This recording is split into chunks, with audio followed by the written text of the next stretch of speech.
Hey everyone, welcome back to the deep dive.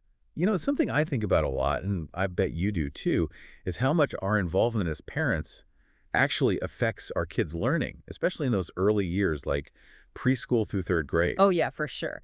Those early years are so important. And today, we're not just speculating, we're going deep into some serious research, a meta analysis, actually. Wow, a meta-analysis. That sounds Uh, intense. It is, but also super interesting. They took 46 different studies, all about parental involvement and how it affects kids' learning outcomes. That's almost 100 different findings all pulled together. Okay, so we're talking a huge overview of the research here. Exactly. And our mission today is to break it down for you, to distill all those findings into something you can actually use.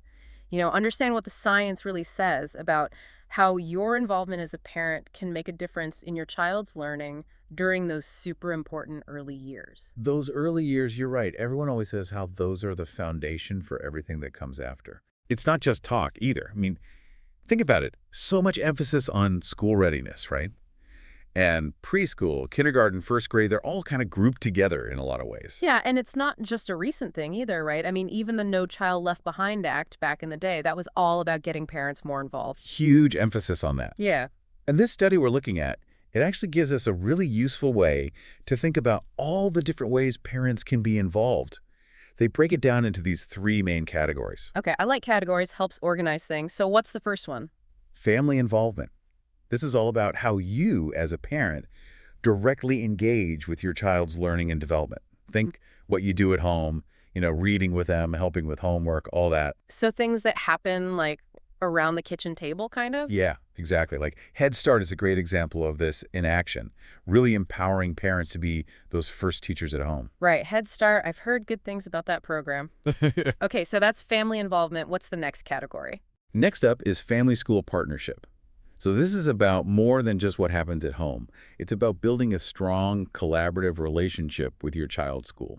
Okay, so more like open communication with teachers, working together, that sort of thing. You got it. It's about mutual respect, shared responsibility, all that good stuff. Programs like SPARK, which stands for Supporting Partnerships to Assure Ready Kids, they really focus on fostering that teamwork between parents and teachers. Spark. That makes sense. Okay, so we've got the home front covered. We've got the school partnership. What's the third category? The third one expands things even more. It's family-school community partnership. This recognizes that a child's learning isn't just influenced by family and school, but by the whole community. Oh, I see. So like after school programs, libraries, community centers, things like that. Exactly. And a really great example of this in action is the Harlem Children's Zone, or HCZ. They've got this amazing model where they integrate social services, family support, and educational programs all working together. Wow, that sounds really comprehensive. Okay, so before we get too far, when this research talks about learning outcomes, what are they actually talking about? So for the most part, they're looking at like academic achievement, Hmm. how well kids are doing in language, math, science. But it also includes something they call supportive cognition. Supportive cognition. That's not a term you hear every day. Right. It basically refers to all those mental skills and abilities that contribute to a child's overall success in school.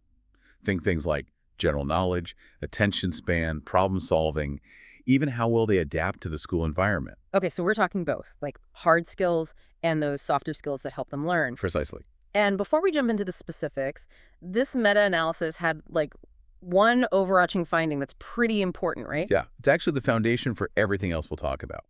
Basically, they found a strong, positive correlation between learning outcomes and how involved parents are. That's not really surprising, is it? I mean, we kind of know Yeah. that already, right? We might think we know it, but this study actually puts a number on it. They calculated a correlation of 0.509. Okay, a number. For those of us who don't speak statistics, what does a 0.509 correlation actually mean? So in research terms, 0.509 is a pretty big deal. It's considered a strong, positive correlation. Basically, it means that when parents are actively involved, their kids tend to do better academically and in those other areas too. Okay, so it's not just a hunch, there's actual data to back it up. And this really ties in with something Henderson and Burles said back in 1994, right? Yeah, they were spot on. They basically said that when parents are involved, kids achieve more, regardless of things like their family's socioeconomic status, ethnicity, or even the parent's own level of education. Wow, that's really powerful. It's not about who you are or where you come from, it's about what you do. Exactly. And they highlighted a few key things that families who are really good at this do. They create a home environment that encourages learning, they communicate high expectations, and they're actively involved both at school and in the community. Okay, so it's about creating that whole culture of learning inside and outside the home. Absolutely. So we see there's this strong overall connection between parental involvement and kids learning. But this study also went deeper, right? Like, what specific types of involvement matter most? And there is this interesting finding about the importance of that first category we talked about, family involvement, compared to those broader partnership approaches. What did they find there? Well, this is where it gets really interesting. The analysis suggests that family involvement, those things you do directly to support your child's learning, might actually have a bigger impact than developing those formal partnerships with the school or the community. Oh, so doing things at home directly with your kid could be even more important than, say, going to PTA meetings or volunteering at school. It seems that way, at least according to this research. Right. But of course, it's not so simple. They dug even deeper within those categories. Of course they did. Okay, so let's talk about those specific aspects of parental involvement that really make a difference, what we might call active parental involvement. Let's start with those dimensions of parental involvement that Ho and Wilms identified. Right. Within those dimensions, they found that home supervision and home-school connection had the strongest link to positive learning outcomes. Home supervision, that's probably things like setting routines, making sure homework gets done, right? And homeschool connection. Is that about communicating with teachers, staying informed? Exactly. And another dimension that stood out was school participation. Things like volunteering at school, being part of the PTO, attending school events. They actually found a correlation about 0.252 stronger for those who actively participated.